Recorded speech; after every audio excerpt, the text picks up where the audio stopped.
నేను ఎమ్మెల్యేగా ప్రమాణ స్వీకారం చేసిన మరుక్షణం మీరు మన ఏరియాలో ఈ లైసెన్సులు రూల్స్ లాంటి గొడవలేం లేకుండా లిక్కర్ స్వేచ్ఛగా అమ్ముకునే వీలు కల్పిస్తాను. ఎంత చల్లని మాట చెప్పావన్నా. చూడు, ఈ బెల్ట్ షాపులే కాదు, కావాలంటే మీరు స్పెషల్ బ్రాండ్స్ తయారు చేసుకుని కిరాణా షాపుల్లోనూ ఏరియాలోని ప్రతి వీధుల్లోనూ అమ్ముకోండి.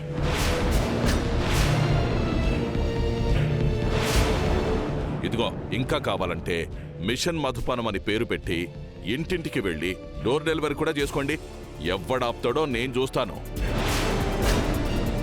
మీరు అలా అని మాటిస్తే మీకోసం మేము ఏం చేయడానికనే సిద్ధమన్నా. అవునన్నా. మీరు నా కోసం ఏం చేయాలో నేను ప్రత్యేకంగా చెప్పక్కర్లేదు. ఎందుకంటే మీకు తెలియంది కాదు. ఎంత నా కోడలు సపోర్ట్ చేసినా ఎలక్షన్లో గెలవాలంటే డబ్బు ఖర్చు పెట్టాలి కదా. ఆ పెట్టుబడేదో మీరు పెట్టారంటే ఆ తర్వాత 5 ఏళ్లు అధికారం నాది, ఆదాయం మీది. మీరాడిందే ఆట, పాడిందే పాట. మీకు కావాల్సిన డబ్బు మేము అరేంజ్ చేస్తాం.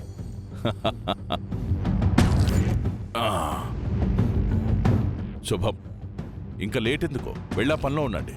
ఆల్రెడీ మామూలు తెచ్చామన్నా. అవునా? Very good.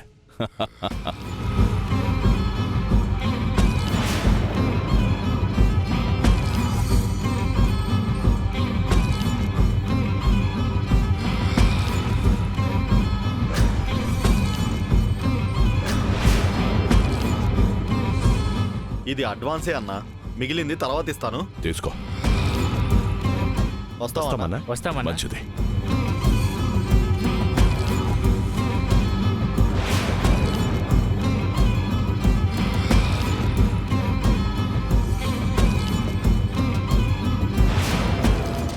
నమస్తే అమ్మా. నమస్తే అమ్మా. నమస్తే. మీ సపోర్ట్తో మామయ్య గారు తప్పకుండా గెలుస్తారమ్మా.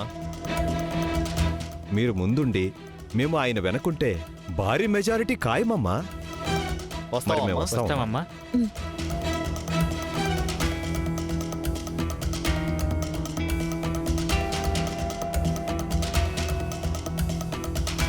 ఆ పెట్టుబడేదో మీరు పెట్టారంటే ఆ తర్వాత 5 ఏళ్లు అధికారం నాది, ఆదాయం మీది.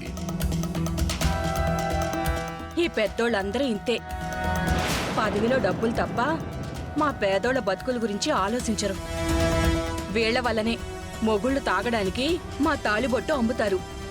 మళ్ళీ తాగొచ్చి పెళ్లాలనే కొడతారు. ఏళ్ల ధనదాహానికి మేం బలైపోతున్నాం.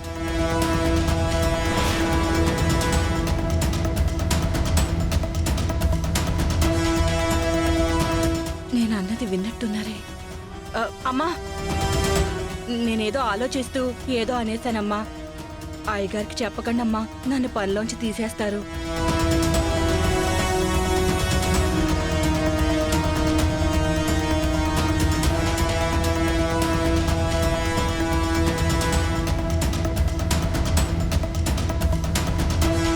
ఇవాళ నేను వదులుకున్న ఎమ్మెల్యే టికెట్ రేపు ఎంతో మంది ఆడవాళ్ల ఉసురు తీయబోతోంది. అలా జరగనివ్వను. అలా ఎప్పటికీ జరగనివ్వను.